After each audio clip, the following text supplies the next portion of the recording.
What is up, everybody? Welcome to another episode of Limited Resources. This is episode number 247. My name is Marshall. I'm one of your Limited Resources, and joining me on the line, as with every week, the Brainoceros, Brian Wong. Good morning, Limited Resources. I appreciate that. Yeah. I can definitely appreciate that. So we've got a pretty sweet show lined up this week. These ones don't happen too often, especially in the Brian Wong era, but we've got a tournament report for you. And we're going to be bringing you two different perspectives. It's going to be really cool. We get to hear all about Brian's Grand Prix Portland experience. That was, of course, the Team Limited GP that happened last weekend. I also was there.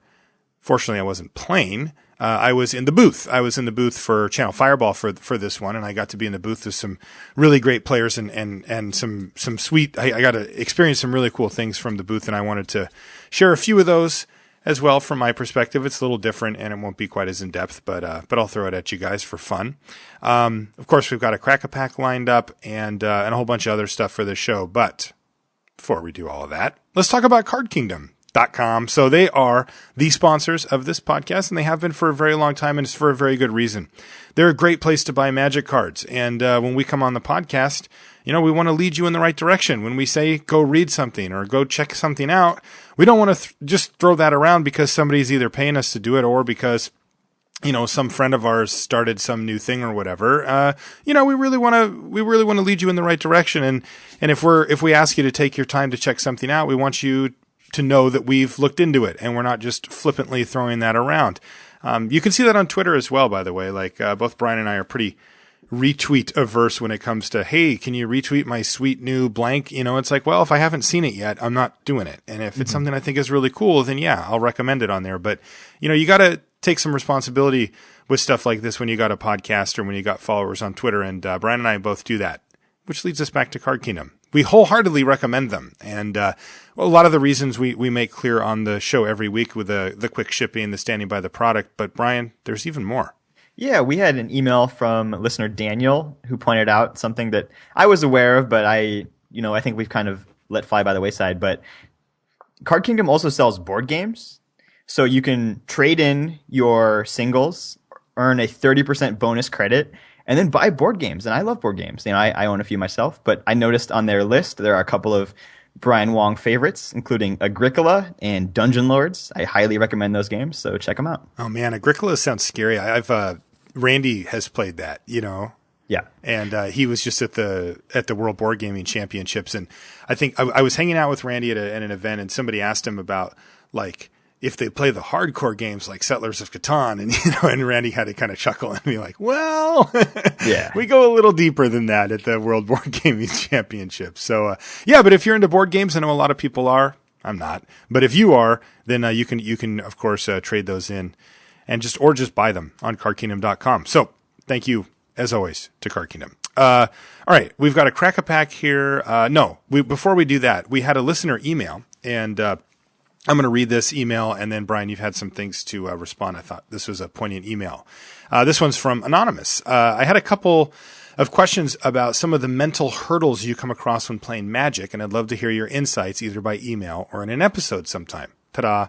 I've always been extremely competitive, and it's really starting to be a detriment to my Magic playing, less because I'm competitive, but more because I'm starting to get roddy.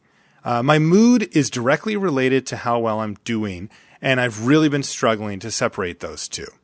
It gets to the point where occasionally Magic is no longer fun if I lose.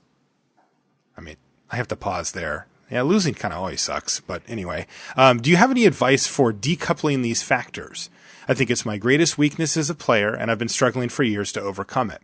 I also wanted to know if you had any insights on dealing with stress during competitions and tournaments. Thoughts, Brian? Well, so number one is I've completely gotten to the point, I wasn't always like this, but I've completely gotten to the point where if I lose, I'm disappointed, but I care more about my own performance. And if I play my hardest and I play well and I make good decisions and the cards don't go my way, I'm perfectly happy when I walk away from the table. So I think that's the kind of the mentality that you want to get to, because that will reduce your stress, because you don't live or die by the top of your deck necessarily. But B, that's going to help you learn. So if you play horribly and win, you shouldn't necessarily feel great about that. And if you play great and lose, you shouldn't be super mad, in my opinion. So, at the end of a match, especially as I was, really growing as a player, I was in that big level up phase. I would say, well, did I win? And if not, did I learn something?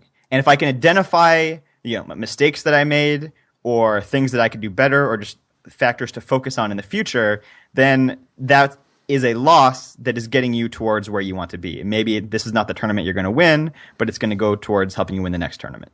I think that's great. That's the nuts and bolts mentality in a nutshell.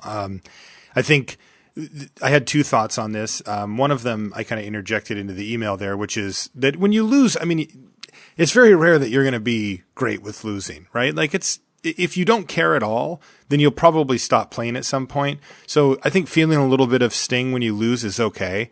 It's just how do you handle it? And also how quickly can you get your mentality to the right point again where you can move on? Like it happens for me when I lose. Sometimes I'm like, man, I really wanted to win that one. Like I thought I had it, or, and then of course the times when I make a mistake, that makes me lose, that's when I'm very frustrated. I'll be like, I cannot believe I did that, right? Like if I just would have slowed down, I would have seen this play.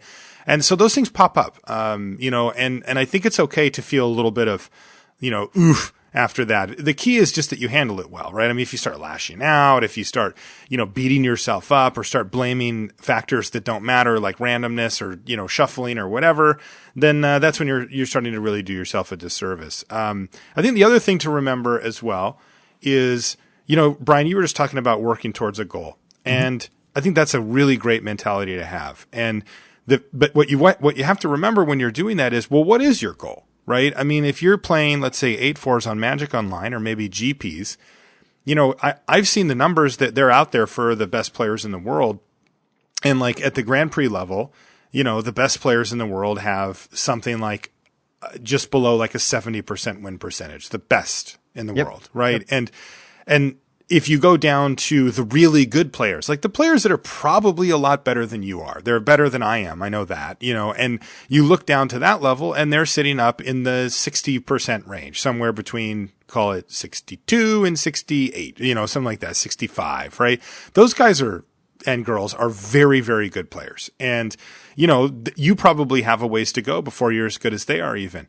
And what that means is that, your goal is not to win every match. That's just not where your expectations should lie. And, losing is absolutely a normal part of the gig. So I think that, if you can manage to keep your head on straight about where you actually want to be and keep yourself in line while you're getting there, you're going to be a lot happier. Yeah. The other thing is I learned, some years ago, not to wager my self-worth on the outcome of a singular game of Magic. I fancy myself as a good Magic player, and I consider it part of my identity. But I wouldn't let a string of bad results, all of a sudden redefine me as a person and damage my self-esteem and make me think, oh, what am I doing? You just can't take it to that level, And part of being a good player is taking a bad result or taking even a mistake and overcoming it and getting through it without it impacting your performance in your next game. You have to have that kind of like baseball closer mentality where you get past the mistake. You learn from it, but you don't let it affect your play going forward. I am not my rating.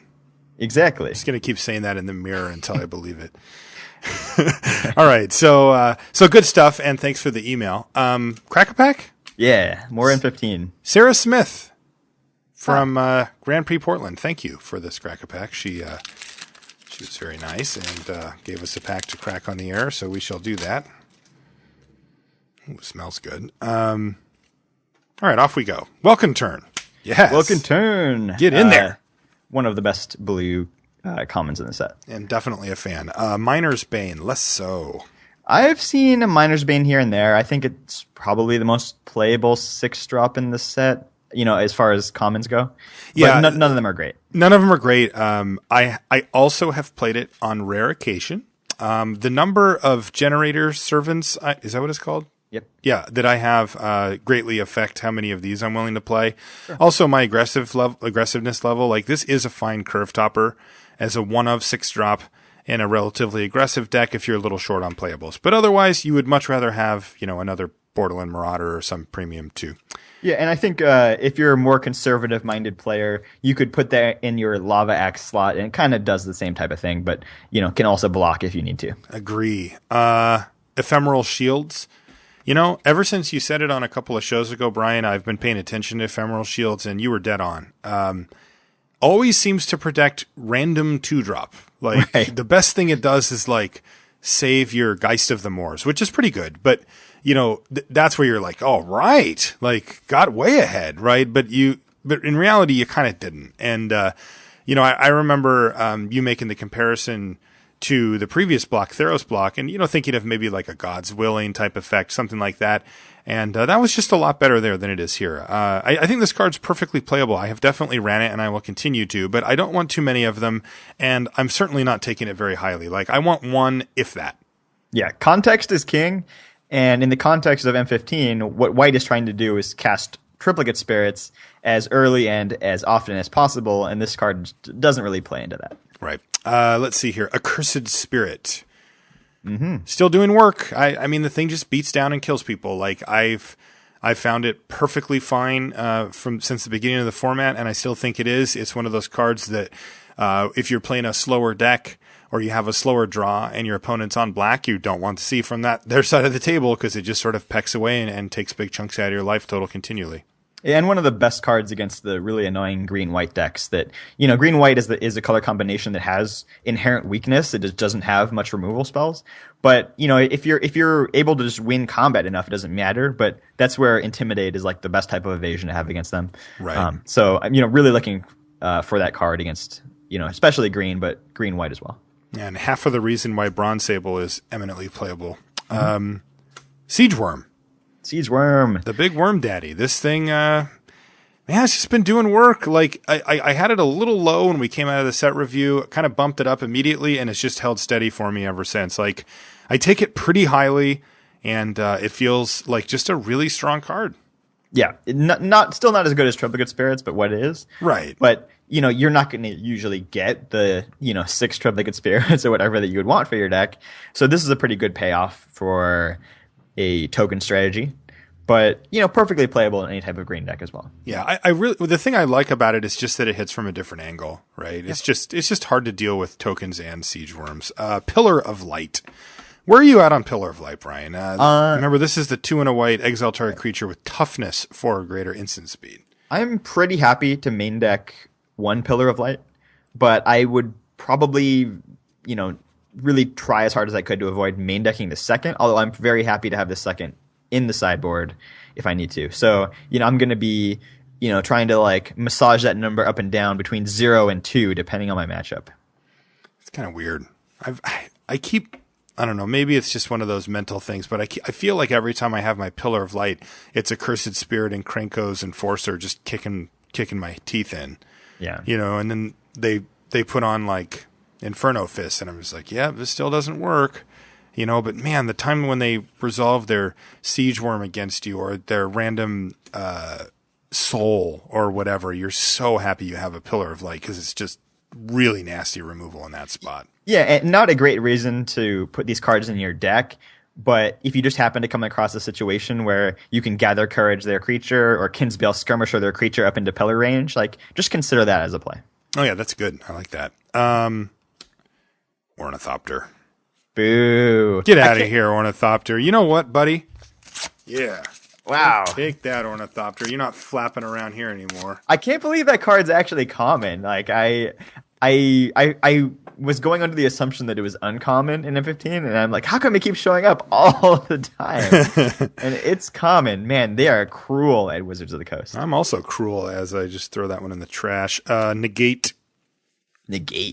One thing about Negate that I've come to embrace a little more, and it has bumped it a little closer to more often in my main deck, is that it does counter Triplicate Spirits, and that's nice. Yeah, that is really good. High priority sideboard card for sure. Yeah, at the minimum. One of the things that I really like about Negate that I don't necessarily love about other counter spells because it's so cheap, and frequently the reason that I am holding up mana with a counter spell is because I have board position and I'm just trying to preserve it. And Negate actually does that pretty well. It does do a nice job. So the things that you really need to counter in those situations is like, the Cone of Flame and the Ingarrick's Wake or the Triplicate Spirits or just those like nasty cards. It's easy to hold up the 2 mana. You can get to that point in the game much quicker, but when you actually do get to that point in the game, it actually does what you need it to do. So obviously it's not good if you're already behind, but if you actually do get a lead, this card's pretty good at preserving it. So I think a main deck Negate is a little bit underrated. I'd still maybe prefer not to, but I'm grabbing up to 2 out of the board, especially against Triplicate Spirits. Yeah, I think Ingarrick's Wake is an interesting thing too. Even though we don't see that one too often, like Mass Calcify, there are decks built around that, and they will, they will manipulate their board or play a bunch of like extra mana producers or whatever to try to get to that point, and it is such a blowout if you get to negate a card that expensive and then it takes that much investment in. Yeah, we found actually there are a lot of non-creature win conditions in M15. You got the Caustic Tar, you got the Spirits. In the graveyard deck, you have various Raise Dead effects. Yes. There's actually a lot of decks that are actually built around non-creature spells. So it's actually a pretty handy card. Yeah, I like it. And a lot of them are expensive. Rummaging Goblin is next. We don't get Merfolk Looters anymore, but we do get Rummaging Goblin, and in my experience, Rummaging Goblin has done a reasonable impression. Like, I like to have one of these in my deck. Yeah, the Rummaging Goblin is at its best against control decks. If you stick a Rummaging Goblin and you get to use it turn after turn after turn, pitch your extra lands, pitch your kind of lousy early game spells that you don't want to draw in the late game. The control deck, unless they kill the goblin, they just can't beat you because you just have an endless stream of gas. And they're maybe trying to keep up with like a divination here and there, but they're eventually drawing lands and lands and lands, and you're just pitching all of your extra lands. Like, if you're casting a spell every turn, even like the best control decks in Limited are just they're gonna founder against that. So I love Rummaging Goblin against control decks. I think it's like one of the best cards you could have in that matchup. So, I'm pretty happy to play one in the main, but I'm bringing the second Rummaging Goblin against control. It's great. Yeah, I do that too. And I've been on the bad end of that where, I have a really stable board. Like I'm all shielded up with like a Wall of Frost and maybe even a Coral Barrier or whatever.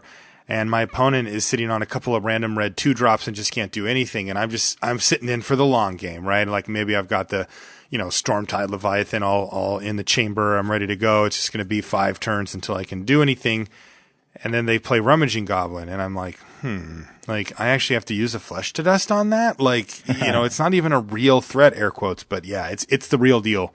And, I've done it. I've killed Rummaging Goblin with premium removal. So. Yeah, it helps flip the script for inevitability in the game, right? Yes, that's it.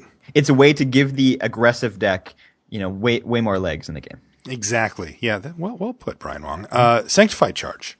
Sanctified Charge. This is becoming, a higher and higher pick, I think. No kidding. Like, if you guys got to watch any of the GP coverage, and of course, Brian, you were playing in it, man, that thing was just everywhere. Yeah. Especially with 12 boosters at M15 like you get, but there was so many spirits running around, so many Raise the Alarm tokens. This would be the last card cast by the white decks in many, many games. It would just end games where it would either leave your opponent with just nothing left if they actually blocked, or just outright kill them. Like it's actually a very powerful Magic card. Yeah, we saw William Huey Jensen at the Pro Tour draft a stinker of a deck. Rough table, rough spot. And he had like 2 Sanctified Charge and 3 Ode. Now I wouldn't say he would 3-0 on average, but like I'm pretty sure the Sanctified Charges were what made that possible, because Sanctified Charge turns random dorks, just any creature, into a really, just like playing creatures followed up into a Sanctified Charge can just win you the game. Yeah, and usually combat tricks are pretty easy to play around, where you can make blocks that are decent against it. But against Sanctified Charge, like really the best thing you can do is like block about 1/3 of their attack force, because if you block everything, your whole team is just going to get blown out of the water. Right. So you kind of make like some kind of like half-hearted blocks, against a couple of the creatures, and then you take a whole ton of damage if they cast the charge still. It puts you in a really rough spot. Like even if you know they have it, they can show you the card, but there's not a lot you can do about it. Yeah, we saw a little of that too, where players on 4 lands with a bunch of white creatures plays 5th land pre-combat and it says attack with everything. And it's like it's clearly telegraphed what's happening. The question is just, running it through the processor in your brain to figure out how to least minimize it. And the worst is if you get too cute, they'll just be like, okay. right. And now you take a bunch of damage and maybe they lose 1 creature and then next turn you have to face a sanctified charge threat again. Right. So it's pretty brutal. It's about figuring out the least amount of things you can block with to make them cast it. And then hopefully you can, rebuild a defense from there. Yeah. And what usually happens at the end of that math is you're like, crap. Next is our first uncommon. It's Dauntless River Marshal. That card did a lot of good work over the weekend as well. Yeah, it's a workhorse. Yeah, just still maybe not even one of the best of the gold cards, but a really good one. Very good one. I love the Marshal, and I think it kind of. Hold on, I got to save that clip. I'm just kidding. I love the Marshal. Oh, work with me here, B-Wong. No, we need to edit that out. Erase that. It's 1L, by the way. I don't know. Yeah, it didn't come through in the pronunciation. It sounded a lot like you love the Marshal. With 2 L's. I would not want to be quoted with that. I was misquoted. But that's the card that actually enables the white-blue aggressive deck to actually just become a powerhouse in the format. If you don't have the Marshal, it's kind of boring. You get kind of paid off in military intelligence or Into the Void, and these are good cards. Frostlinks, these are good cards in aggressive decks.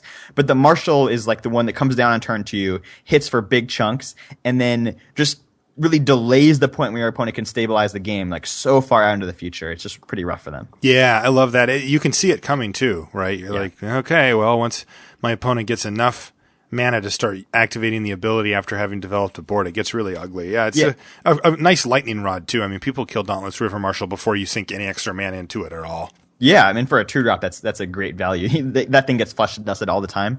And this is a gold card that I'm fairly willing to pick early because, assuming I can, fight for white, blue is so frequently open. It's such an unpopular color that it's not that hard to pick up the few extra blue cards you want on the side to go with your white aggressive base. Yeah, I've been reacting against the format and drafting blue a lot. Mm-hmm.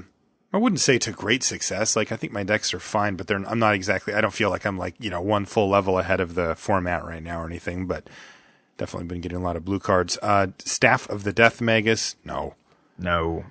Ancient Silverback. I like Ancient Silverback quite a bit. Thing is such a pain. I found myself in a situation where I was a control deck without a Flesh to Dust, or I wasn't white or black. I was blue-red or something like that, and I'm like, well, all right. I already used my 1 Encrust. We're done here, boys. The thing just. I just have no outs to it. It just keeps attacking every single turn, and I was looking at it, just I can't beat this card. I know the cards left in my deck, and none of them answer this effectively. Yeah.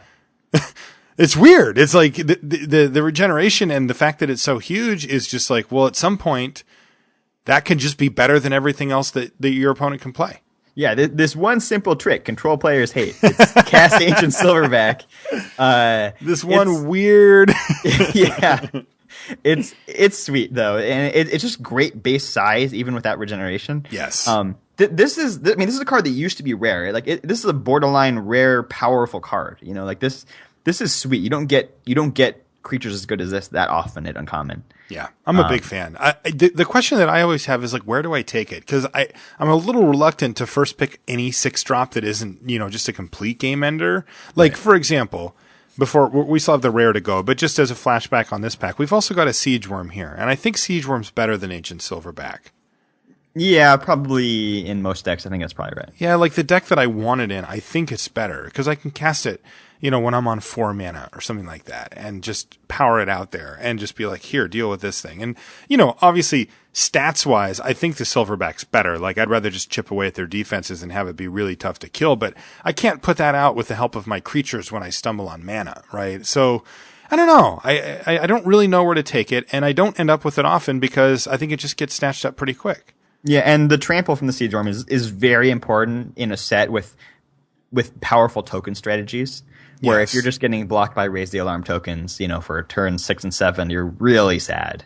So that is one of the weaknesses of the silverback is that, against decks with a lot of weenies, you might not be able to actually get through to them. So I think you're right. The worm's a little bit better, but I'm very happy with the ape as well. Yeah, I am too. All right, a rare. Kind of a cool one, and one that's definitely crept up on people. I've been on this one for a while. It's Jalira, Master Polymorphist. I still haven't figured out how good it is. I got a good story about this one. So let me read it just for people that haven't had a chance to play with Jalira yet. She's 3 and a blue for a 2/2 legendary human wizard. For 2 and a blue, you can tap and sack another creature. And you get to reveal cards from the top of your library until you reveal a non-legendary creature card. You put that onto the battlefield and the rest on the bottom in any order. So basically, I actually think Jalira is really good. Like, I've played this card either 2 or 3 times now because it tends to go fairly late. And like I said, I've been drafting blue a little bit here, more than most. And so I'll pick up Jalira, and God, this card has a lot of utility. Like we talked about in the set review, and everything we thought that like might be possible is, yes, it's a 2/2 for 4. So you're not super stoked about that, but man, it gives you a lot of flexibility if you get to untap with Jalira. Like, you can block a creature that would have been a chump block and just turn it into another random creature from your deck. And sometimes that's amazing and sometimes it's less amazing. But either way, the card was expendable. If somebody goes to kill a key creature of yours, sure, spin the wheel, right? Just tap this thing, sack it at instant speed, and get it out of there. Another one that I've done is attack with all my creatures. And the one that you block that was going to die, I just recycle it into now a blocker, right? And and not only a blocker, it might even be better, like if it's, maybe they've got a random spirit token floating around and I attack with all my creatures and one of them happens to be a welcome turn. Well, I sack my welcome turn because I don't want to just trade it for a token and I can get something better. Like it's pretty easy to improve a 2-drop, and, the flexibility that you get out of that is actually just really strong, like not cute, but like good. Yeah, I can see that. How many coral barriers would you want in a deck with Jalira? I mean, as many as I can get. Yeah, like you can Pretty turn much. Tokens into it, right? Yeah. Yeah, and I mean, that's I also, like squids, but not that much. if you're just doing the value polymorphs and you run into a coral barrier, that's like a sweet intermediate step towards getting what you really want. Right. Now, it is mana intensive. It does cost 3, and you can only do it once per turn, under normal circumstances. But I found it to be quite worth it. Like, it changes the board state dramatically. Like, you can start trying to upgrade your worst stuff to better stuff and just hoping to mise. If you happen to have, some big bomb floating around in your deck, you can just randomly hit it, which is great, especially if you're sacking, relatively cheap stuff. And one thing that you'll see a lot is, you play a creature on turn 2, it does some work, and now it just either gets outclassed or just doesn't really have a place anymore. And it's so sweet to be able to sack your, your Altek Bloodseeker that's just not doing anything anymore and go try to find something else, because it's rare that you're going to have a 1-drop in your deck. So that's not going to happen often. You're either going to get an equal 2 or you're going to get something better. Mm-hmm. And I just think that's great. I think it's cool. I think the key is not putting too much weight on Jalira's shoulders. Don't just play it on turn 4 and just spend all your mana every turn activating it, to try to hit the one cool card in your deck. I think just trying to get the benefit around the margins is really where it's at, and take advantage of the fact that it's an instant and you can save things that are going to die anyways. Right. So here's my story. Okay. So I've been trying to make military intelligence work. We had a chat about it and a couple other people, and I'm like, all right, here's the deal. That's not my kind of card, right? I don't like cards that just don't affect the board or whatever, but you liked it. And I do love cards that let me beat down and do blue type stuff. Like, I love that, right? Like, that's why I love Mana War. That's why I love, Mistraven and cards like that, is that I get to develop my board while still setting my opponent back or getting card advantage. And, so military intelligence, from my heart, is definitely up my alley. I just don't love spending a whole card to just sort of try to get this thing going. Well, I've committed. I've done it. And we did a draft with the Loading Ready Run guys, with Graham Jer and James, as well as Inkwell Looter. Who else was there? Lee Sharp was there. A bunch of guys after, the GP. And so I had 2 military intelligence. And I played, so here, I'll cut to the chase. So I had a Jalira Master Polymorphist, and I sacrificed some creature. I don't remember what it was. And the creature that I got out of it was, drum roll, Fugitive Wizard. What? I Jalira'd into a Fugitive Wizard. And then you're like, Judge, this card is not in my deck. Yeah, I swear, guys, I didn't put this in my deck. What's going on here? Oh, you guys got me. Yeah. Where's the camera? Right? No, I willfully put that card in my deck. I actually had What? 2 of them. My curve started with that and went to Stormtide Leviathan. That makes a lot of sense. Also, you're going to end up blaming military intelligence for your loss, aren't you, instead of Fugitive Wizard? No, I went 3-0. Oh, well, there you Very easily, go. yeah. I unfortunately though, I'll make this story quick, but it was kind of fun. Is it was an 8-person draft, so we ended up being tied after we decided to play 3 rounds, and we ended up with the teams being tied, and so both of the 3-0s fought each other, and I lost.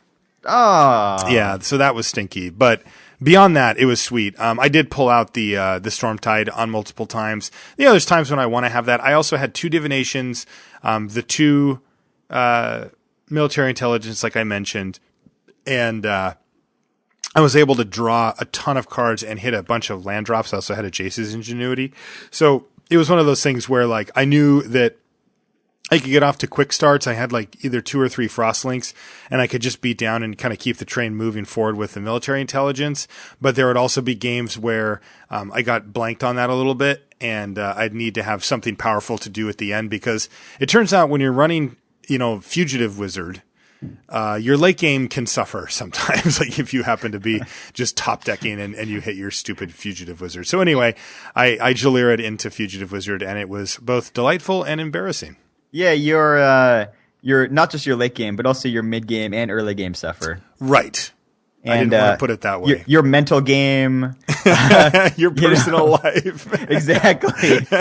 Your friends have to call an intervention. It's very uncomfortable. Carefrontation. Exactly. So, all right. Well, fair enough. And one other thing before we get into our main topic. Actually, how about we make our pick, and then I'll mention that. Okay. I'm going. So I've got a ton of cards here, by the way. There's Ancient Silverback Siege Worm, Dauntless River Marshal, Sanctified Charge, Welcome Turn, Accursed Spirit, Jalira. There's also a Rummaging Goblin, which I didn't put in, and a Pillar of Light, which I didn't put in. I think there's a couple ways you could go with this. I'm taking the River Marshal. You're going with Dauntless River Marshal. Explain. I do think it is the best card in the pack. Okay, just on raw power.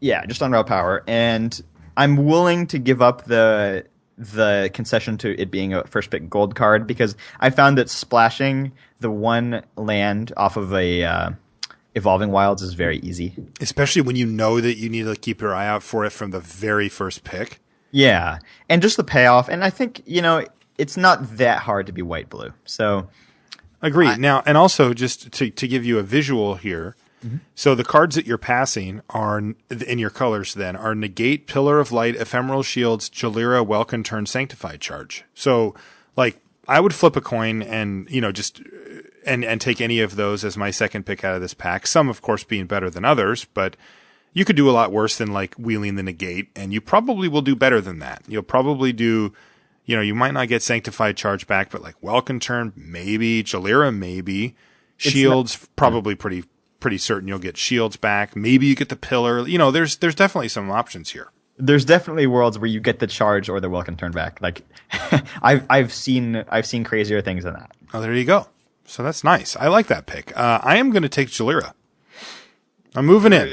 Really? Yep, we're doing it. I think that card's fantastic. I don't think that it's better in a vacuum than Dauntless River Marshal, but I think that I can build around it pretty decently, and I'm not confident that it's going to wheel. If I was, I would take either the River Marshal or the Welcome Turn. I'm not sure which one. I guess, I still haven't had the experience with Jalira. In all of our practice sealeds, we were a little bit scared to put it in, so we didn't. But I think it's probably at least a fine card. Yeah, I've just been really impressed, and it might be a small sample, right? Like there's definitely a chance that, like let's say the red-white deck comes out and just starts beating you down. Jalira's cute, but not really going to get the job done, right? So I'm willing to concede that, I think I've had her in my deck 3 times, and has been excellent all 3 times. Just for some reason, I just think it's like a little underrated right now, and it's a card I want to play more with. Well, maybe that's a sleeper of the set so far. Could be. Okay. Before we go to the main topic, I did want to mention. I just mentioned the Loading Ready Run guys, who of course do. Well, they do all types of stuff. They do Friday nights. They do Tap Tap Concede podcast, among other things. They were in the draft that we did, and we had a good old time with it. But before that, we actually recorded an episode of Tap Tap Concede where I got to be the guest. So that was really fun. We did a Crack-A-Pack. It was Modern Masters Crack-A-Pack. That was sweet. And you can find it, you can subscribe to it, or you can go to loadingreadyrun.com and you can check it out. It was fun. It was really fun to do. Let's see, where is it? I'm looking, searching. Marshall had some candid thoughts about Wizards coverage, which I thought was really nice to hear. Yes, I did. And that was kind of the topic that we had. Yeah, there it is. LRR Cast. You'll see it. It's called TTC, Tap Tap Concede. I also listen to that show every week, by the way. And if you want, hardcore Magic fans, but that are more of the hangout and discuss cool stuff variety, it's easy listening. It's nice, it's relaxed, it's friendly, it's fun. And I never miss an episode of Tap Tap Concede, and I do recommend it. All right, main topic time, Brian. Let's talk GP Portland. We somehow pried you away from the inner confines of your apartment, got you out of the city, which is pretty amazing, and got you to a real live Magic tournament. It was terrifying, Marshall.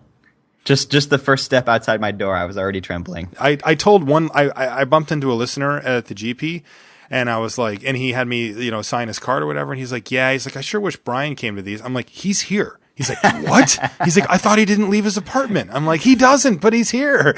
And I don't know if he found you or not, but he was very excited to hear that you were actually on the premises. Yeah, I was there. I made the trip down to Portland. One of my teammates lives in Portland, so I got to stay at his house, which... Ooh, that's convenient. It increases your EV, very significantly if you don't have to pay for a hotel. So that's all part of my mental calculus. Truth. Going to these events. But so it was M15 team sealed, 12 packs. Got to make 3 decks. We did a lot of preparation. I don't like to play in events if I don't feel like I have a chance to win them. So I felt like at least a little bit of preparation was pretty important. The first thing we did. You mean beyond your normal draft schedule, or? Yeah, because team sealed and team limited in general is kind of a different feel, and sure. You have to navigate having teammates, and you also have to navigate how do you build 3 decks instead of 1. It's a lot harder. How comfortable were you with the teammates? Like, are these good friends of yours? Are these acquaintances? Like, what was the deal there? These are people that I'd played Magic with a long time ago, but hadn't seen much recently. Okay. So what was the prep? I think, yeah, so if you're going to go back to Time Spiral, we would have been like the 5th best team in the room probably. But, in modern day, we've all kind of slacked, or at least my teammates have slacked off a bit when it comes to keeping up their level of play. You haven't at all, buddy. No, I haven't at all. You're razor sharp. I'm straight murdering fools. But so the first thing that I wanted to do was create a gauntlet, which is figure out what the field is going to be. So our first day of preparation was just us.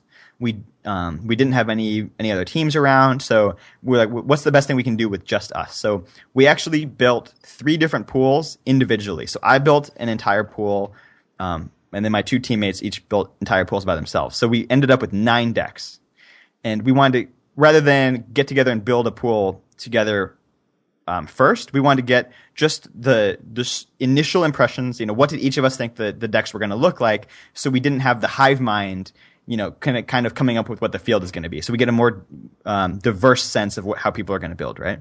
Mm-hmm. So we built 9 decks, and we just battled the decks against each other for a few hours, get a sense of what the general power level is in M15 Team Sealed, and what type of decks are good.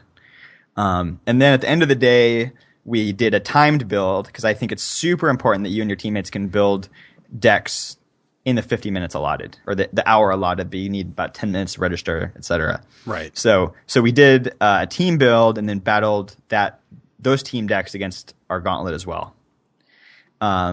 So we learned a few things, so we felt like our time was valuable. But we learned that white was really a color that doesn't really play well with others. Like white white is kind of the black of the set, where white, you would never really consider splitting up your white. Like, your white is so white because Sanctified Charge is such a key card and Tropicate Spirits is such a key card. They're both those cards are maximized by having more white cards in your deck. So white is the color that's like, okay, you play like 20 white cards and like 3 cards of another color. We also were trying to figure out how to use green. You know, you need to get value out of all 5 of your colors. So green was kind of the hardest one to find a home. We eliminated green blue. I'm not a fan. Green red just doesn't feel powerful enough. So where we landed was green with black most of the time, and that was to use the graveyard deck, which I think has been a sleeper in the format, and I hope we'll talk about later. But we really found that green-black decks might not look that great, but they play very well. They really overperform how they look. So we were going to try to build a green-black deck if possible. What do you mean doesn't look that? Like, you mean just like the cards on the surface are kind of underpowered, but then when you play it, it all comes together? Yeah, they just don't look that exciting. You're like doing Satyr Wayfinders and Necromancer's Assistant and Invasive Species and like maybe some Raised Deads and maybe not even that bomby, but like those decks just do work. I was just really impressed that even if they didn't seem great, like if you were to rate them, you'd be like, okay, that's like a 4 out of 10 or 5 out of 10. It was just consistently beating decks that I would say like were like a 7 or an 8. So I was very happy with green black. Yeah, way overperformed. And we found that blue-red was not as good as it looked. Like our blue-red decks would frequently lose when we thought they were great. And it just kind of felt like sometimes like bounce spells, you know, weren't getting the card advantage or getting the full card that they needed. You know, sometimes they would be stuck between aggressive or controlling. It was hard to get a great draw because you would just draw, you know, the wrong halves of your deck in combination. And the artifact theme is potentially powerful, but really vulnerable to sideboard hate. And when you're playing with 12 packs, everybody has naturalizes and everybody has solemn offerings. And when they cast those things against you, it's like pretty devastating. Okay. So, you know, we weren't super psyched about blue-red, but it just kind of landed there because it's decent. And if you're making a white deck and a green-black deck, that's just what you have left.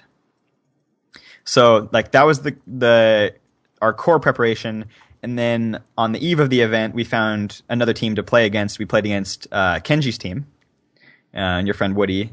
Yep. And we battled them, and we each, you know, we set a hard time limit of 50 minutes to build our decks, and we battled all 9 matchups rather than just 3, you know, because you want to get a better sense of what works. More reps. Exactly. And I played the Ornithopter deck in that one with 2 Insouls and like a Shrapnel Blast and 2 Illusory Angels to get the elusive turn 3 Illusory Angel to start. Which is very strong, by the way. It's very good. I mean, you have to commit, and I don't think it's worth it. But when you do get it, it's really strong. I think Insoul Artifact is the only reason I would ever put an Ornithopter in my deck in M15. Mm-hmm. Because that actually is very powerful. Like the other uses of Ornithopter are just like, you got it. You did something rather than nothing. But the Insoul Artifact on Ornithopter attacking for 5 on turn 2 is way more powerful than anything else Ornithopter can do. So, you know, given I had 2 Insouls and 2 Angels and gave it a shot, played 3 Ornithopters, and I actually got the god draw of turn 3 Ornithopter Angel, turn 4 Insoul the Ornithopter, swing for 9 against Kenji, and he top decked Torch Fiend and killed my Ornithopter, and I lost the game. And I was just like, even with the god draw, this deck can't win. That was justice, by the way. Yeah, and then out of the board, you know, extra Torch Fiend comes in, and you just have no chance. So, like, that's why I'm super down on the Artifact deck, at least in sealed deck. I don't know, because it feels like the sideboard cards are just there. So we ended up beating them 5-4, took all the loot. Next morning, we opened a pool, which was like super bomby, like had tons of good rares and mythics, but all the commons were like 4 Divine Favors, 3 Chrono Stutters, you know, 3 Naturalize, just a bunch of duplicates of stuff you don't want duplicates of. Fortunately, we ended up passing that pool, and we passed that to Ben Stark, Martin Juza, and Shuhei. No. And they asked, "How is it?" And I was like, "Sorry, guys, it's not good." And you know, they are seasoned enough, very good limited players that they could see through the bombs and realize this is not a deep pool, and they were pretty disappointed with it. I actually bumped into them while they were building and asked them what they thought of the pool, and they gave it a 3. 3 out of 10. 3 out of 10. Yeah, I think they actually built on camera. They had a feature or something like that. So we had them in the feature match area, but weren't able to actually put it out to the world. Yeah, so it was just like super disappointing pool, and they went 4-3. And for players of their caliber, those are 3 excellent limited players. I'm sure they're pretty disappointed with that. Yeah, pool. one of the premier teams for sure. Yeah, I mean, maybe even like the favorite heading into the event or close to it. So the pool that we ended up getting from them was kind of the complete opposite, where it was not bomby at all. We didn't have flashy rares, but we had all of the solid commons and uncommons you could ask for. So basically, we could build 3 good decks, and maybe we didn't have souls, we didn't have mythics. We only ended up playing 3 rares, which is really disappointing out of 12. But that's really disappointing. Yeah, it is what it is. So what we ended up building was a blue-red control deck that had like a Brood Keeper with a 2 Inferno Fist Burning Anger package. It had 2 Illusory Angels with a couple of Forge Devils at 1 mana, and then a fair amount of 2-drops. So like that's kind of the finisher in the deck, and it was just loaded with burn. So Cone of Flame, 2 Forge Devils, Stoke the Flames, Heat Ray, with the Inferno Fist and the Burning Anger. Like this is the deck that could burn things, and the sad thing about the deck is that it really lacked power at the top of the curve. This is where you'd want a Master of Predicaments or a Hoarding Dragon or a Leviathan or just something cool to finish off the games. So the top of our curve was very sadly a Scrapyard Mongrel with 0 artifacts and a Nimbus, which is okay, but not great. So, jeez, that is a little disappointing though. It is, but everything else about the deck was near perfect. It just had burn for days. And an Altac Bloodseer or a Seeker that was excellent in a deck with that much removal. The second deck we built was a green-white tokens deck with 2 Raise the Alarm, 2 Triplicate Spirits, Feral Incarnation. Feral Incarnation is excellent in the token deck. Like you can power that thing out super fast, and once it's on the table, it's so hard to beat like 3/3/3s. And then we just had like a little bit of green for a Sunblade Elf, which I think is probably the main reason to play green with your white. We had Seraph, the big creature that it's like the huge Keldon Warlord with wings. So it's the creature that has star. Seraph of the Masses? Yeah, power and toughness equal to the number of creatures you control. So that's a huge payoff in the tokens deck as well. Only 1 charge, but 1 was frequently enough. And the rare in this deck was Resolute Archangel, the 7-drop, the 4/4 flyer. And it turned out that maybe we shouldn't have even played it. It just didn't really fit the deck at all. If the deck did its thing and pumped out a whole bunch of creatures, it was just going to win. And the games that it was going to lose were the games that it couldn't do that. It wasn't like, we just need to hold on a little bit longer and then cast the Archangel and win. Once you get to 7 lands, your fate was kind of set in stone whether or not you were going to win or lose. So, and that was one of your rares of the 3? That was one of the 3 rares we played. And it was now borderline after having played the deck? Jeez. Yeah, in hindsight, we decided that Rune Clawbearer would have been a better main deck card. God, that's incredible. And then MVP Reclamation Sage just blew up all sorts of stuff. And my teammate displayed incredible discipline, just like holding the Reclamation Sage against turn 2 Spirit Bonds. And I was like, I think you should kill that. And he's like, no, I'm saving it. And he ended up killing the Prismatic Aura or whatever, the +2/+2 protection from all colors, because that was the card that mattered more. Yeah, Spectral Ward, not Prismatic Aura. I like your thought there. But I was just like, wow, that was incredible discipline holding it there. And it turns out that, if you're making 10 tokens and your opponent gets 2 off of their Spirit Bond, it's not a big deal. So that is incredible. I would have snapped that thing off in a heartbeat. Yeah, I would have too. And it turned out that he was totally correct and ended up winning the game because of it. Wow, good for him. And the third deck was the deck that I got to pilot, which was the deck that I played extensively in testing and was always great for me. It was the green-black Graveyard deck. The Grinder? The Grinder. So this was not a particularly spicy version of it. And I'll talk about the deck, the archetype later in the episode about how I like to build it. But in this version, I had 3 Satyr Wayfinders, which is the most important card in the deck. Just to have. If you don't have it, you probably can't play the deck. 1 Necromancer's Assistant, and I had 2 Scavengers. Actually turned out to be a pretty good card in that deck. Unfortunately, I didn't have any Unmake the Graves. I didn't have any Restock. I had 1 Endless Obedience, but it turned out that I didn't really want it because this is a deck that mills itself primarily. So because I didn't have any great bombs to get, I was like, well, what's the point? So I didn't play that one. But I had lots of removal too. Like that was kind of the theme of our pool. I had Ulcerate, Flesh to Dust, Covenant of Blood, one main deck Fester Gloom, which is I think pretty reasonable in the format, and 2 Stab Wounds, which is just nasty. Like brought me back to Return to Ravnica when you could actually get multiple Stab Wounds and just win a game off straight Stab Wound damage. Oh yes. And more evidence of grinding. Absolutely. And the top end payoff in my deck was Ancient Silverback, kind of the aforementioned. It's not a bomb, but it can, if you squint, it can be a bomb at times. If you squint. Right? There are times when it feels very bomb-like. It's true. Uh-huh. And Genesis Hydra, which, I'm not a huge fan of, but in a deck that has a lot of mana, it's a pretty darn good way to spend your mana. Yeah, so, it does end up being a 2-for-1, even if it's not maybe the best 2-for-1. I agree. I'm not a huge fan of it, but if I'm going to play a deck that can make a bunch of mana, it's in there. Yeah, and one of the strengths of the green-black deck is that you play a bunch of Seder Wayfinders, and those things let you hit your land drops. So you get up there, on time, and you cast that, Genesis Hydra for 6 on turn 8 or whatever, and that's a good way to win a game. So we had the 3 decks. We were not like super happy, but in our experience, they were above average. At least a little bit. But like I said, playing 3 rares, Burning Anger, Resolute Archangel, and Genesis Hydra, like not particularly like thrilled about our bomb level.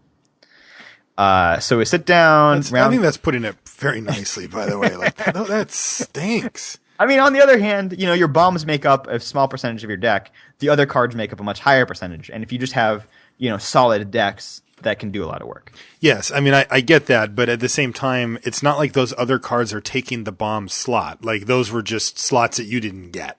Yeah, that's fair. It's a bummer. Yeah, so we dropped round 1, which is always like an ominous sign against some podcast listeners.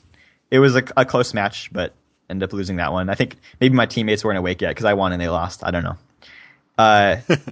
And as you got to rally the troops. Keep morale high. Everybody was feeling all right though. So we rally back. We win 5 in a row. You won 5 in a row? Yeah, including round 6, which is against a pro team out of Taiwan, MTG Mint Card. Oh yeah, those guys have been tearing it up. Yeah, pretty scary team to play against. With kind of the tournament on the line a little bit. And it comes down to my 3rd game against their middle player. As one of my teammates has lost, one of them has won. So it's down to my game 3, winner takes the match. Do you remember who it was? It was... Was it Tsuchin Kuo? No, it was not Kuo. Kuo was their A player. Ching? Nam Sung Wook? I don't remember. Not Nam Sung Wook. And it wasn't Li Shitian. I don't think he was there. No, he was not on the team. But I think Ching or Chang, something like that. I'm not just making that up. I am Chinese. Right. No, I understand. So my opponent is playing a blue-white aggressive tokens deck. And so I have the second Fester Gloom out of the board. And my opponent plays turn 2 Spirit Bonds, which is pretty rough for me because my primary win conditions are the Scavengers, if they get big, a Genesis Hydra, or Ancient Silverback. So big dirtles that can't get through that card. Exactly. Spirit Bonds, it's just chump blockers for days. Just can't attack for damage. Just can't do it. So I managed to get down a Stab Wound on a Midnight Guard. And that does some damage. So there's some momentum. Yeah, it's like, all right, I have a way that I can win this game. I just have to, keep myself alive, and if I can do that, I can win, right?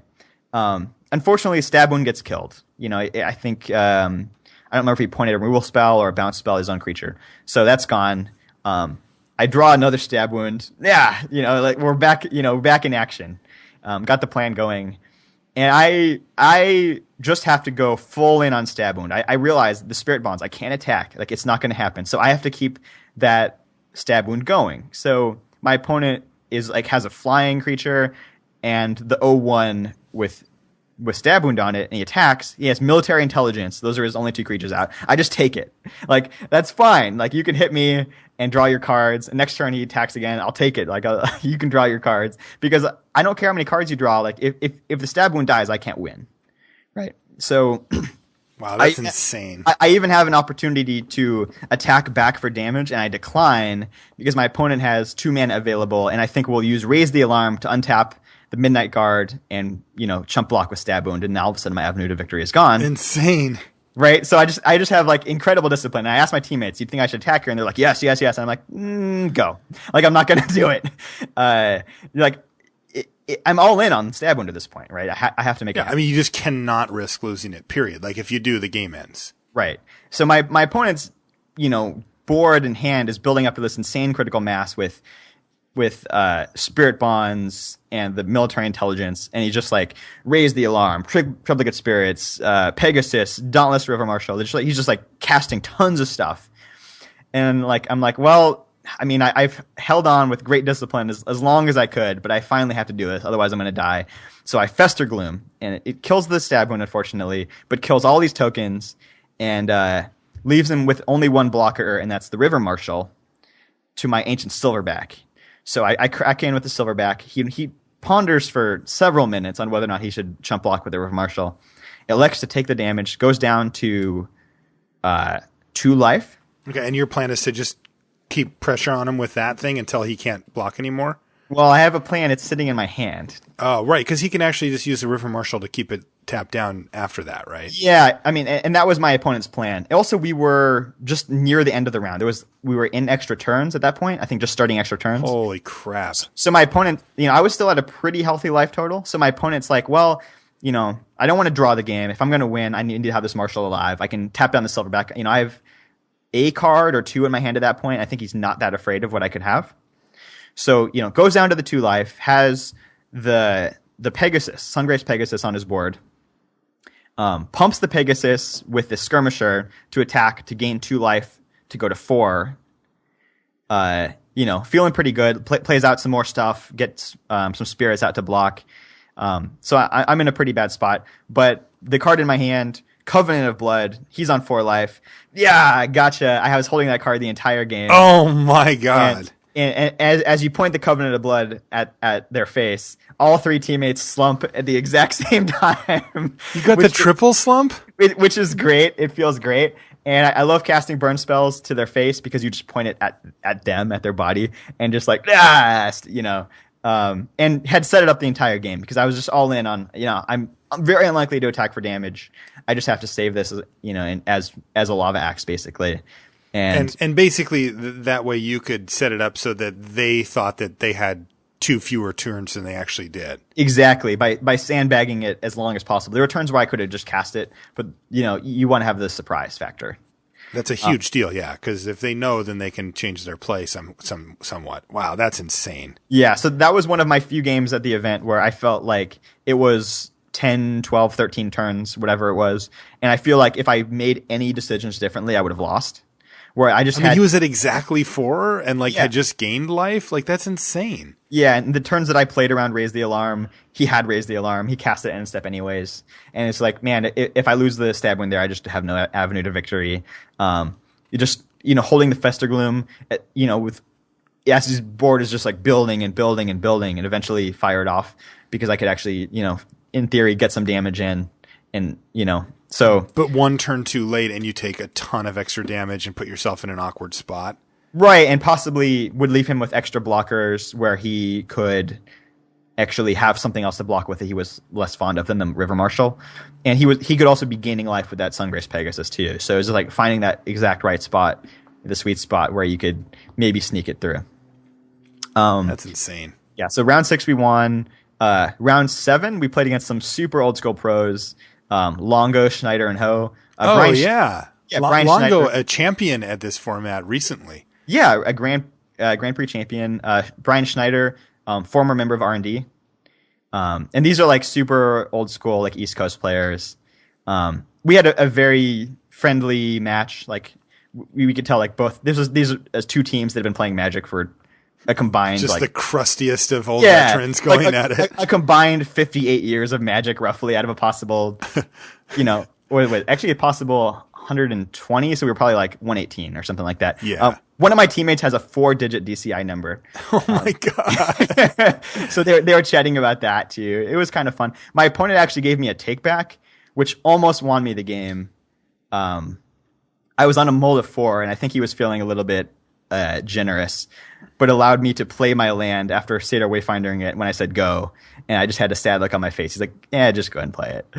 So I played it, ended up drawing another land next turn, allowed me to cast my 5-drop on time, and I almost raced him out with my mold of 4. Wow, he must have been sweating that one. I think he was a little bit. I was maybe regretting his decision there, because you kind of think like, oh, just don't kick the puppy or whatever, but Puppy had some teeth, I guess, in that game. Whoa, Puppy got teeth. But it ended up being a pretty hard match for me, because he was playing a blue-black, pretty spicy control deck that had a Soul of Ravnica and I think a Stormtide Leviathan, and kind of could match me removal for removal, but he just had better threats than I did. That kind of where one of the weaknesses of my deck kind of came to bear.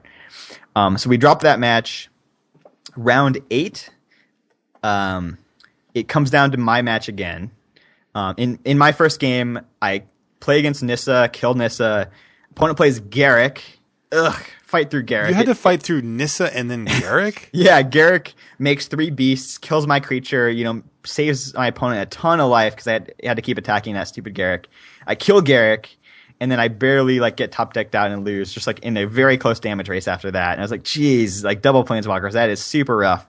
So I side my deck in to be more aggressive. I can't play the long grindy game against a deck with Nissa and Garrick, and I believe Twin Grove and Yisan. No way. Yeah. And I'm just like, yeah, we can't go to turn 12 again. That's not going to happen. So I side in more aggressive deck with 2 Mind Rots, and I managed to just dagger him with Mind Rots in 2 games. Just pitch your expensive bombs, get out of here, and managed to race with Stab, Wound, and Flyers when I was just gonna die the very next turn. So managed to get him for exact damage in game 3, the turn before I would die.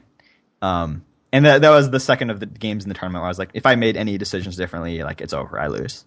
So I was very proud of myself. Feeling really good at this point. I mean, that is insane. Very proud of myself, and I believe what I was telling people was, I might not be the best player in the world, but it's possible.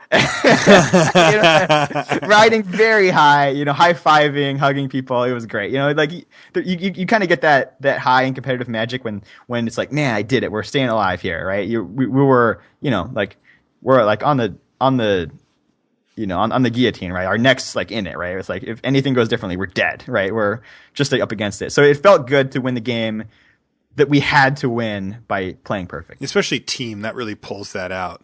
Oh, yeah, yeah. The one thing is you have to kind of wait to get away from the table before you start high-fiving too vigorously, just because you don't want to make your opponents feel bad, because you just eliminated them.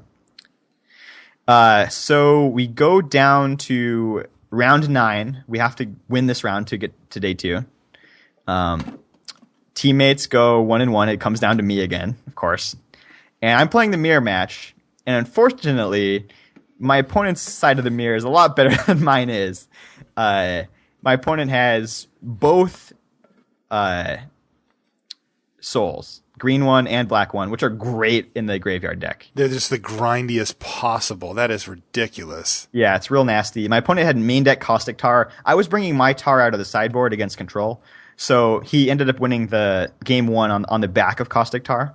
Game 2, I win with double Stab Wound, where he flushed us into his own creature to get rid of the first Stab Wound. Second Stab Wound ended up killing him. Yeah, it's going to be tough to recover, too, for winning yourself and then still facing that same threat anyway. Right. So it comes down to game 3, and at this point, my teammates are both done, so it's all on my match.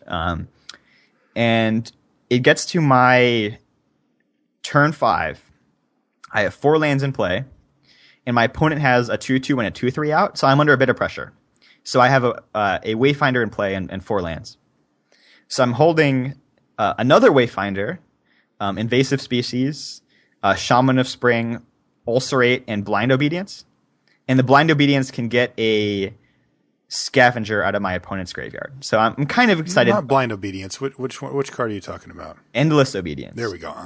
Where I'm pretty excited about that being my end game, but I need to get there on mana and hopefully build it a little bit.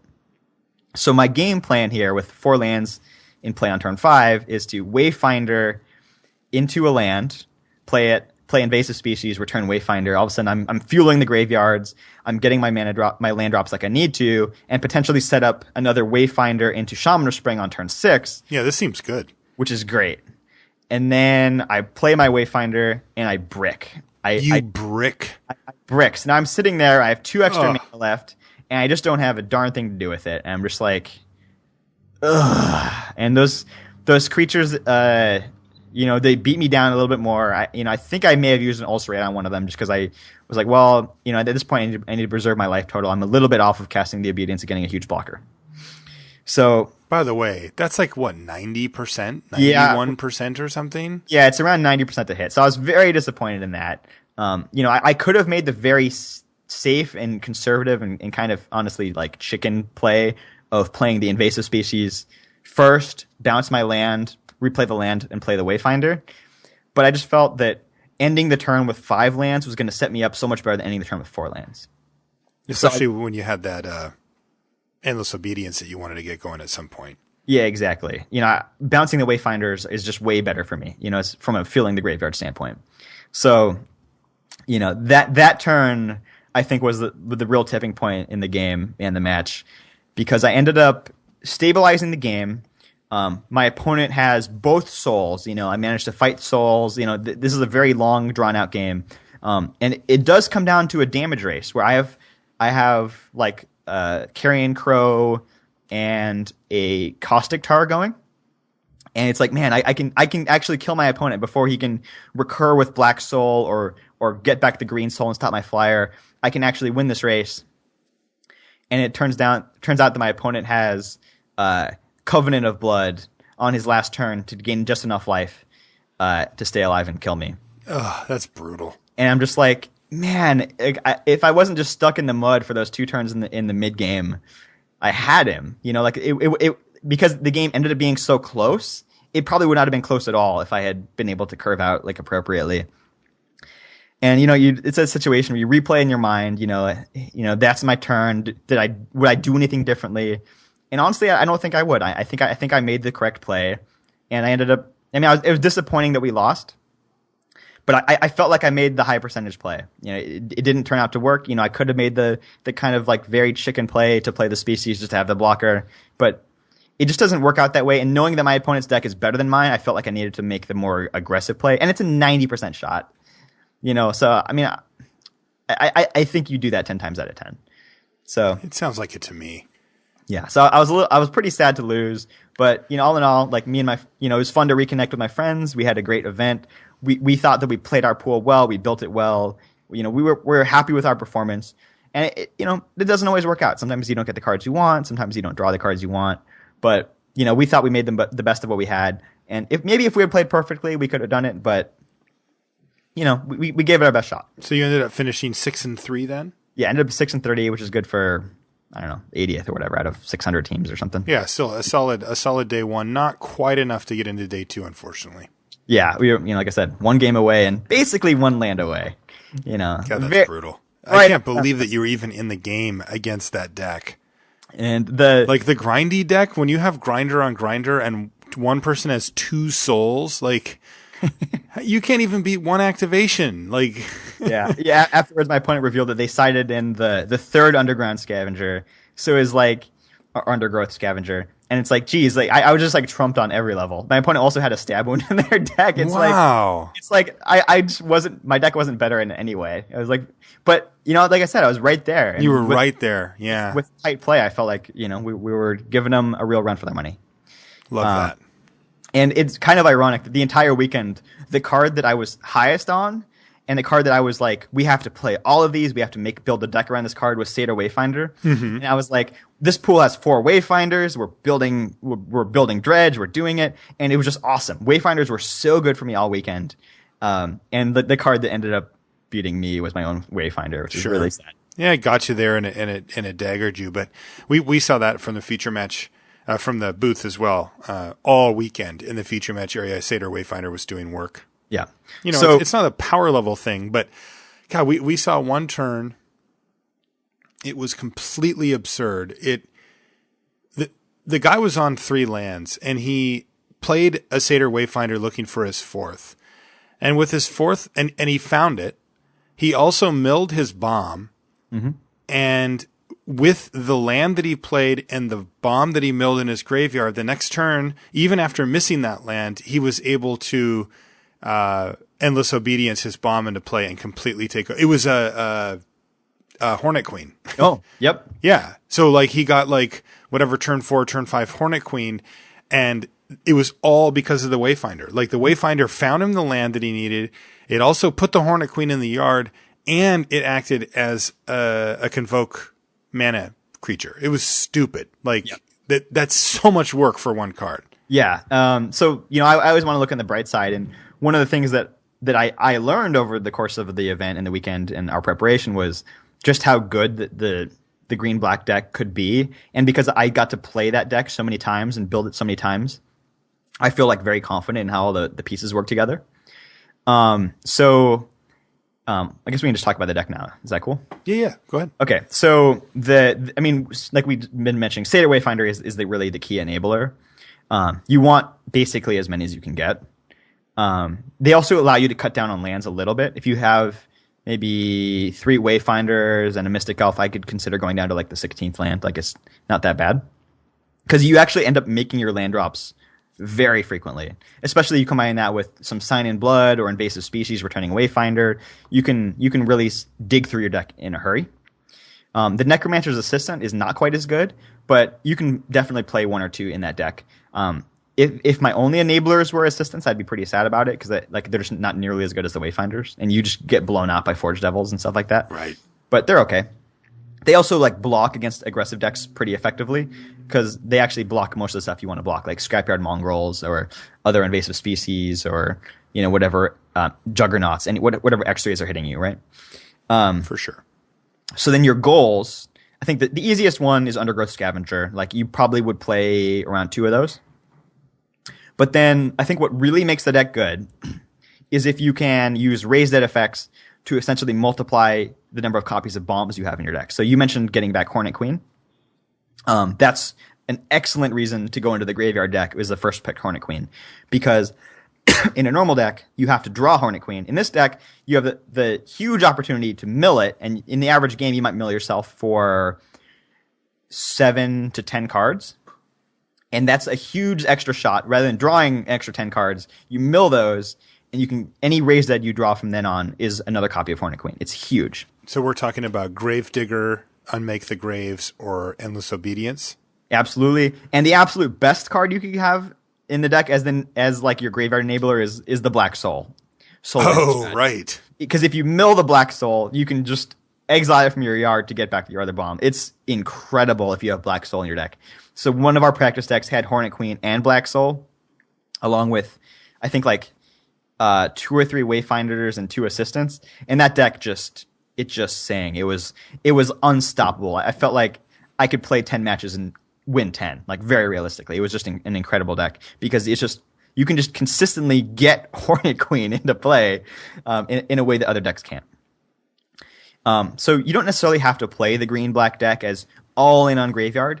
You can also just take advantage of, pretty good all-around green creatures that are pretty undervalued, like the Shaman of Spring. I really like Living Totem in that deck because it gives you like a turn 3 follow-up to your Satyr. Put the token on the Wayfinder. Now you have a 2/3 blocker as well. That gums up the ground pretty well. And you just kind of play like a green-black grindy control deck, kind of how white-black played in Theros block. Right. Green-black kind of plays like that here, where you kill the stuff that really matters, you block the things that don't. Netcaster Spider is your best friend. Oh, yes. It's hugely important.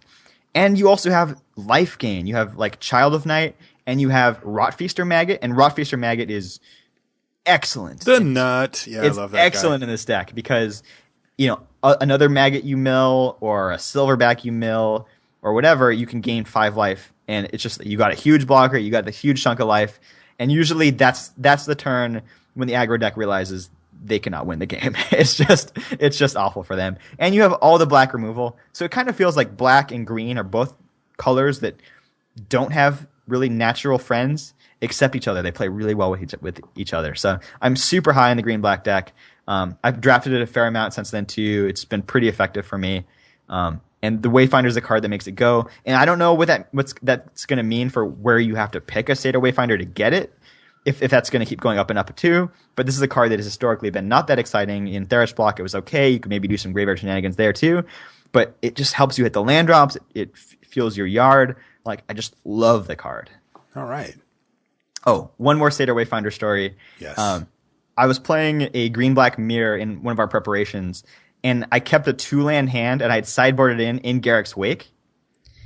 And I got to my 9th. This is a good start to a story. I keep a 2-land hand within Garrick's Wake, and I get to my 9th land on time with an additional land in hand because that's how good Seder Wayfinder does work. It was just fueling you. Yeah, I was tapping out basically every turn of the entire game, and I get to 9 and just obliterate my opponent with the Garrick's Wake. Yeah, that's insane. It's cool, but when you're Wayfindering and Sign and Blooding and Invasive Speciesing your Wayfinder and just recasting and playing Shamans of Spring, you can actually use all of your mana every turn forever. It's just like and still have cards in your hand. Yeah, yeah, and unmake the graves and restock. You can just do everything. And maybe your things are like a little bit overpriced. They're a little bit too small for how much mana you're paying. But when you spend all of your mana every turn, it's very hard to lose a game of Magic. That's actually like... That's pretty much my goal. Yeah, it really is. And just so many decks, like, well, it's turn 7. Like, I don't have anything to do anymore. I drew a card. It's a 2-drop. But when you can just keep doing stuff, you win. Like, and frequently, whoever spends more mana in a match of Magic will win. You know, like that's actually like just a shortcut. Like whoever spends more mana will usually win, and the green black deck can just do that better than other decks. I don't know, huge fan. Remember we talked about that deck after the Pro Tour last week. Yeah, because Ben Friedman and his team with Andrea Mengucci had kind of discovered the deck and done well with it as well. Mm-hmm. And I'm really happy to hear that it's a real thing too. His deck did have a Soul of Innistrad in it, mm-hmm. and I just always wondered if that is what makes that deck ridiculous, right? And it's good to hear that while the deck is even more ridiculous with it, you don't need it. No, you can kind of get there with Scavengers, but I think it's really good to go into the deck if you start off with a bomb, because this is like the best deck. This or a blue-black control deck can really take advantage of the bomb because you can get there on mana and you can get there on turns. You can stay alive more effectively. Whereas like that random bomb you have in your red-white deck or, your green-blue deck, whatever, it's like, well, you kind of have to just draw it. And if you don't draw it, then, it's you're multiplying the effective number of copies of the bomb in your deck by using the Graveyard Synergy. I love that. So another deck that I learned a lot about was the green-white Convoke deck. Yeah, so kind of the first real archetype to jump out at us from M15. Yeah, and this is the most obvious one because, Convoke is the mechanic of the set. They really pushed it, obviously, with Triplicate Spirits. The common lingering souls that people has called it. It's just nasty. And you just use anything cheap, besides Ornithopter, in my opinion. Raise the Alarm, Mystic Elf, Selfless Cathar. You just spout these little guys. Even like a Runeclaw Bear is perfectly respectable. Soul Menders, whatever. And then you get up to that Triplicate Spirits. And then from there, you can say, all right, I'm going to start attacking. Or you can build up to the next turn, Feral Invocation. And that just puts the game out of reach. It's so hard to beat that. Or the Seraph of the Masses. These are like the huge like secondary goals. The primary goal is to get to Triplicate. The secondary goal is what do you do with it? So you can Feral, you can Seraph, or you can just go for the charge. And the charge is usually enough to win the game. Yeah, especially if you did happen to work in a Raise the Alarm or two. That kind of puts that card over the top because the tokens, the 1/1 Flying Spirits from Triplicate will usually get in for huge chunk of damage, like 12 or whatever. Mm-hmm. And then the question is just, what do you have on the ground to complement this? Like, it's either lethal or it's a lot of damage, and it kind of depends on how many Raise the Alarms you've played. Yeah, absolutely. And you really want to push your creature count because to get going, you have to have the early drops. Like if you're playing this deck with, I mean, obviously you count Raise the Alarms as creatures, you count Trouble Against Spirits as creatures, but if you play this deck with 13 creatures, it's just really hard to get all the synergies going. So this is a deck that's like more up like towards like 17, 18 creatures, counting those spells that make creatures as well. So you don't have a lot of slots for other stuff. You probably play a couple of charges. I think 2 is probably a good amount, but I guess if you could play a third if your deck was really streamlined. Devouring Light, great choice if you're can actually fit a removal spell into your deck. The artifact, the Sacred Armory. Yeah, the pump one. Yeah. We found to be pretty effective in the green-white deck because it just allows your stupid soldiers or a spirit to get through something like a Netcaster Spider. Normally like the Netcaster Spider is like pretty rough, and you say, okay, maybe a pump spell like a Gather Courage to get through. Well, it kind of turns out that your creature is going to trade with their creature anyways, even with the pump spell. So the charge, or sorry, the Sacred Armory will allow you to trade off your creature, but then it sticks around and allows you to make that kind of same kind of move in the future. And if you could just allows you to trade tokens for real things, your opponent can't keep up because you're getting multiple things off of one card, right? Either your right. Raise the Alarm and your spirits, whatever. You're actually kind of gaining card advantage back off of the armory, and just puts them in a really awkward spot. And eventually you get to a point in the game where you have like 8 things out and they have 2, and you can start alpha striking. And if you have the charge, you have the Selfless Cathar, that usually just deals lethal damage to your opponent. Yeah, that I've definitely noticed that too. And the deck that I'm going to talk about for our little spotlight here also takes good advantage of that card. Yeah. You got anything else on Convoke? No, I think you covered it really well. I mean, I think people have seen the deck enough, but I like that you've highlighted, for people that maybe haven't had a chance to draft the deck, the specifically good cards in it. And I agree with all of them. Yeah, and the Sunblade Elf is probably the weakest. Sick. Yeah, I think it's the weakest of the 5, semi-gold cards. Mm-hmm. But it just fits so well into that deck. It's just gross. It's a perfect card for it. And it's kind of like your repeatable charge that it's just awful. It's just awful to play against that. It's like, geez, even if I make blocks, they can do it again next turn too. Exactly. So what deck did you want to talk about? So the one that I saw from the booth, and I want to tell a little story about the booth, and then but first I'll talk about this deck, and then we'll probably call it a show there. Red blue. Okay. Now this is a color pair that we've kind of had our eye on for a while. We've seen the artifact synergies, where you can take advantage of cards like Ensoul Artifact or Shrapnel Blast in conjunction with artifacts to kill your opponent. And we've also seen the creatures, mainly Scrapyard Mongrel, the Junkyard Dog, or the Aeronaut Tinkerer as well. But primarily, I think that the Mongrel's the one that caught my eye.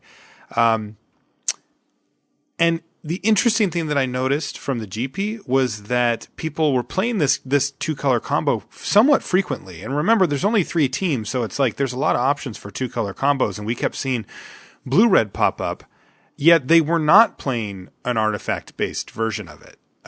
They were playing a tempo deck where they were leveraging the cheap 2-drops, the cheap threats from red, mainly Borderland Marauder, but also Altec Bloodseeker and Generator Servant.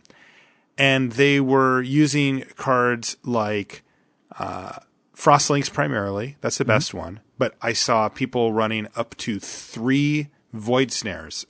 And I'm not talking about random people. I'm talking about like top tier platinum level pros running Void Snares and, of course, a few Peel from Realities in there as well. Mm-hmm.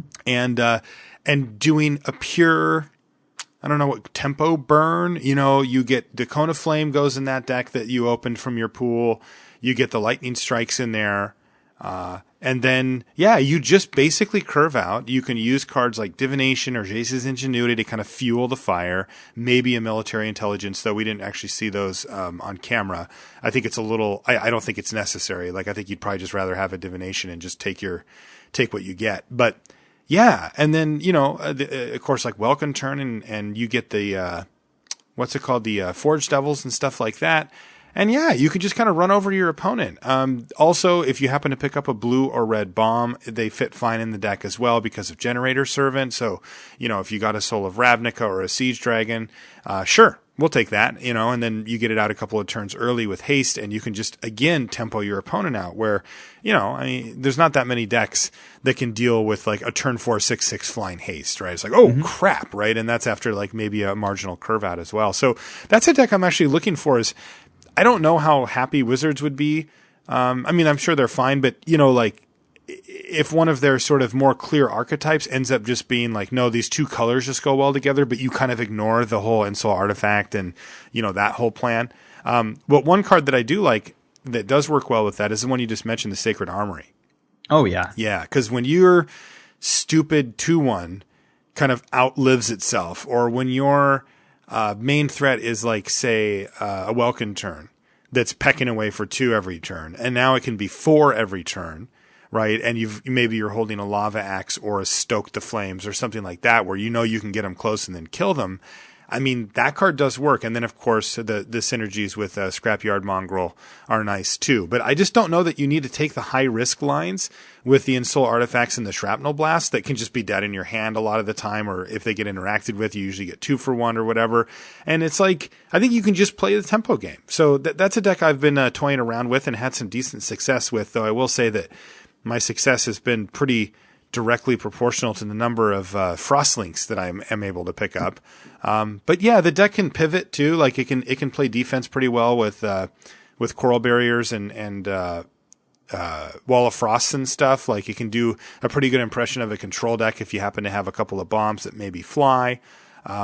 We've talked on the show about Stormtide Leviathan and how it feels like a real shutdown card in this format.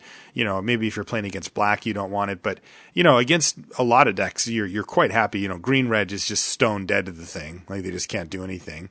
Yeah. And so I don't know. I've found that to be a pretty nice 2-color combo. And you'll also see people throwing around an extra Evolving Wilds to splash something. Maybe they'll throw a Curd Chieftain in there or something like that too.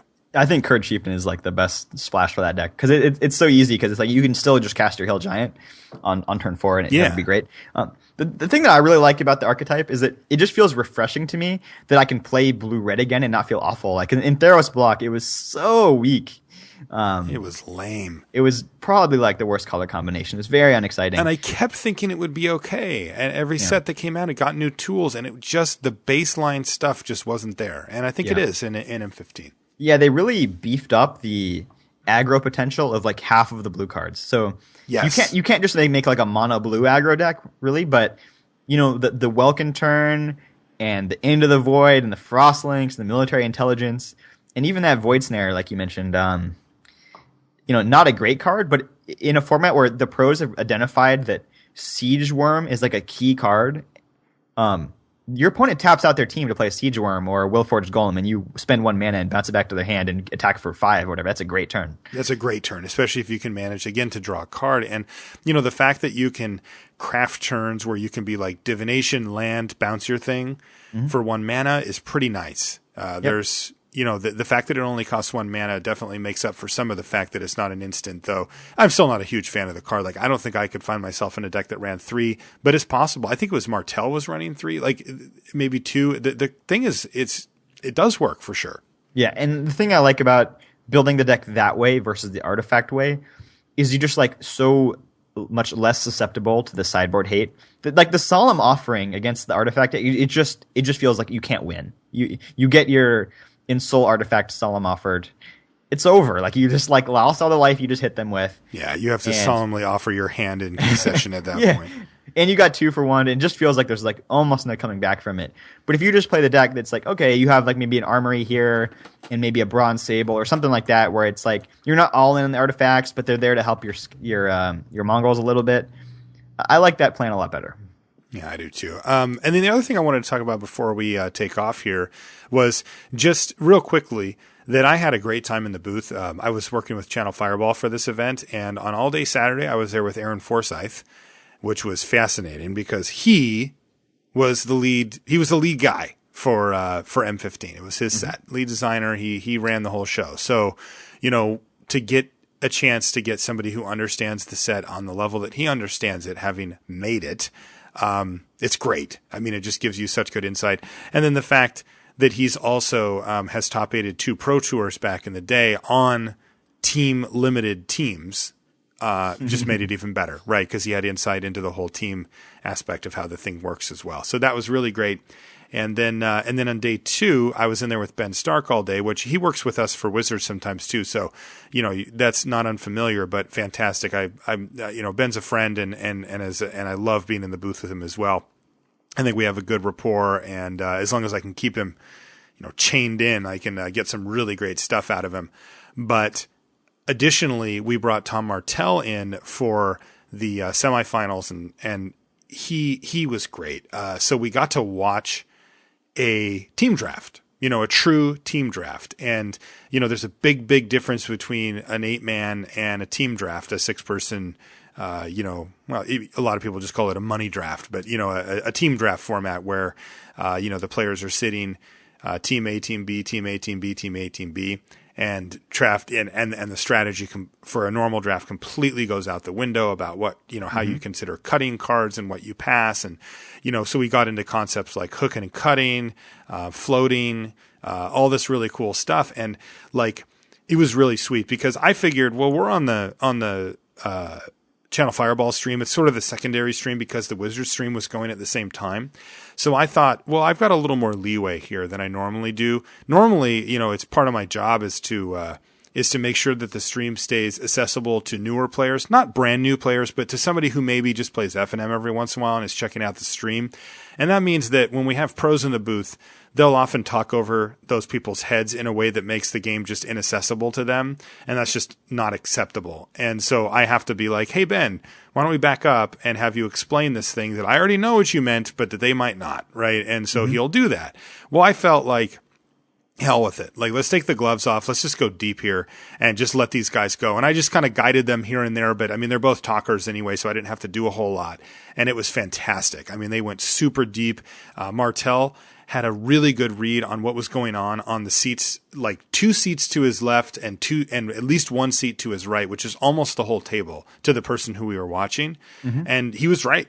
Wow. He just had it pegged. It was incredible. And, just getting a chance to watch 2 incredible Magic players and minds just dissect what was happening in front of us in real time and have it even pay off. It was fantastic. So I don't know if they've put that footage up yet on the archive, but it would be on twitch.tv/Channel Fireball. That's where it'll be in the archive until they get it to wherever it's going to be. And I honestly don't know where they put their stuff, but I hope they put it somewhere because it was absolutely fantastic. And if you want just a clinic on how to do team draft, and I have to say also how not to do team draft. There was some very suspect picks or lack of picks that we talked about on there too. But you'll learn a lot. I highly recommend trying to find that. If I find it, I'll put a post up on the blog or something, but until they get it in where it's going to go, it'll just be probably on twitch.tv/Channel Fireball. So awesome stuff.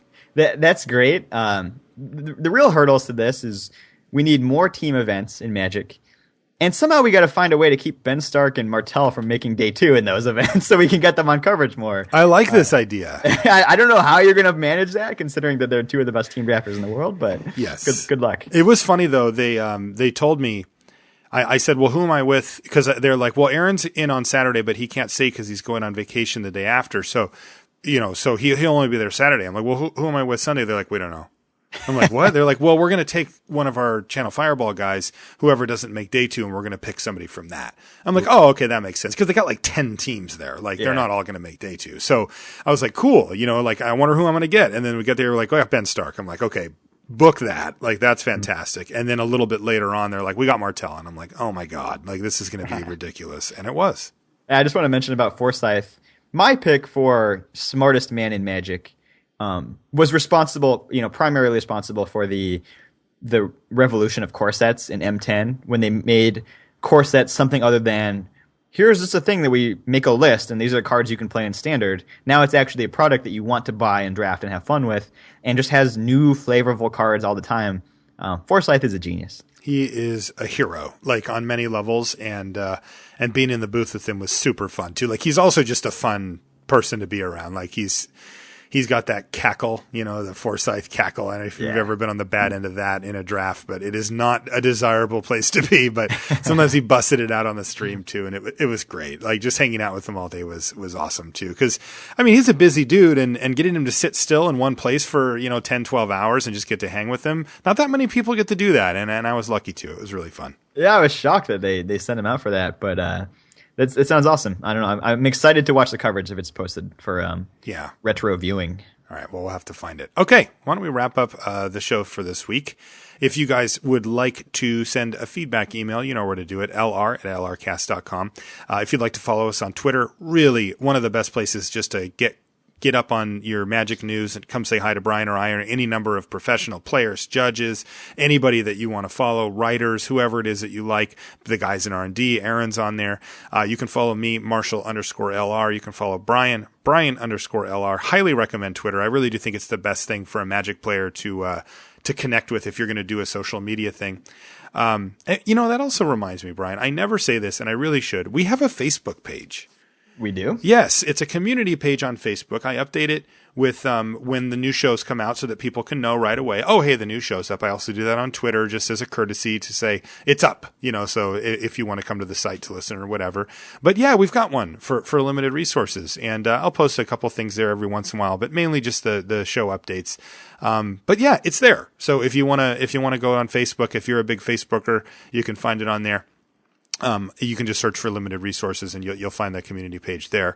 Additionally, one other thing that I always forget to mention whenever I see it, but I'm always super happy about, on iTunes, I was on there putting up stuff for the 1-for-1 and, it brought up my account or whatever, and it showed showed the limited resources thing. And we've got like 70 something reviews. And I think that's super awesome because we don't ask for those on here. Like we're not that show that's like, subscribe, like we don't do that. Like you do what you want to do. But 77 people have taken the time to give us reviews on there. And I think that is super awesome. Also, they're all 5 stars. So I think that is just super great. And I just wanted to say thanks to you guys for doing that.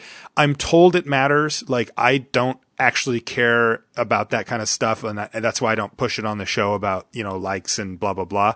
But somebody said that like for some type of advertisement thing or something like that, it matters. So for whatever, if it ends up mattering to me at some point, I'm sure I'll be much more thankful for it. But I did just want to take a moment to say that's really cool of you to do that. And thank you. Where was I? The clan. I can do invites again. Yay. I got the messaging thing figured out. So send me a message, Marshall_LR, and we are almost at 4,000 members.